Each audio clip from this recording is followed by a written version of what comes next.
დილიდან იმყოფებოდნენ სენაკში, სტიკის ზონაში ინფრასტრუქტურის მინისტრი და ვიცე-პრემიერი კახი კალაძე და დავით ნარმანია თავდაპირველად საგანგებო ბრიფინგ თათბირს დაესწრნენ, რომელიც სენაკის გამგეობაში ჩატარდა და ადგილობრივი ხელისუფლებისგან მოისმინეს ის ინფრასტრუქტურული ზარალის შესახებ, რომელიც სენაკს სტიკის შედეგად მიადგა. ამის შემდეგ უკვე მინისტრები გავიდნენ უშუალოდ სტიკის ზონაში და თავად მოინახულეს დაზარალებული ოჯახები. მთავრობა ადგილობრივებს და დაზარალებულებს პირდება, რომ აუნაზღაურებს იმ ზარალს, რაც მათ მიადგათ. ისინი მთავრობის წარმომადგენლები აცხადებენ, რომ თუ რა ფორმით იქნება ზარალის ანაზღაურება, ამაზე უშუალოდ მთავრობა მსჯელობას გამართავს და ამის შემდეგ გადაწყვეტს, მათ მისცემენ თანხებს თუ დაურიგებენ სამშენებლო მასალებს. უშუალოდ ზარალს კი დაითვლის ზარალის დამცველი სპეციალური კომისია, რომელიც სენაკში 2 დღის წინ შეიქმნა. მაშინ შევლენ არასამთავრობო ორგანიზაციის წარმომადგენლებიც და დააკვირდებიან ამ პროცესს.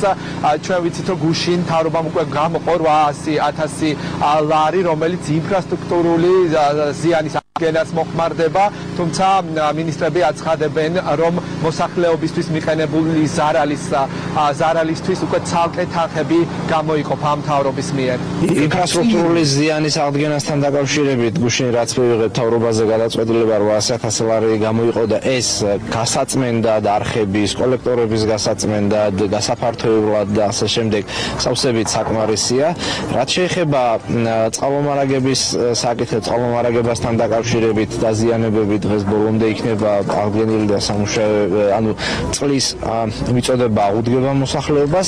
რაც შეეხება სხვა კუთხით არსებულ მდგომარეობას, ჩვენ დავათვალიერეთ სახლებში შეგიძლიათ არის ძალიან მძიმე მდგომარეობა, ამასთან დაკავშირებით გვექნება მსჯელობა იმისათვის, რომ ადგილობრივ სამუშაო ჯგუფთან ერთად ჩავერთოთ ჩვენც და დავეხმაროთ ამ მოსახლეობას. სენაკში სახლებიდან წყლის ამოტვობის სამუშაოები გუშინ დასრულდა, დღეს კი მიმდინარეობს გაწმენდითი სამუშაოები, რომელშიც უშუალოდ ჩართული არიან როგორც სამაშველო სამსახური, ასევე დასუფთავების სამსახური, აქტიურ მონაწილეობას იღებს ასევე ჯარი. მოსახლეობა აცხადებს, რომ ესეთი სტიქია მათ არ ახსოვთ.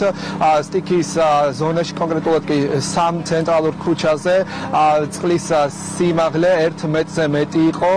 მოსახლეობას დაუზიანდა როგორც ავეჯი, ასევე წყობრიდან არის გამოსული სხვადასხვა ტექნიკა. ისინი დახმარებას მთავრობისგან ითხოვენ და დღეს სწორედ ეს გულისტკივილი მათ გააცნეს მთავრობის წარმომადგენლებს. ზარალი ძალიან დიდია, მიუხედავად ამისა, სენაკის გამგეობამ და წარმომადგენლებმა ყველა მთელი სული და გულით მონდომები ჩაატარეს ის სამუშაოები, რაც ნამდვილად გჭირდებოდა დღესდღეობით.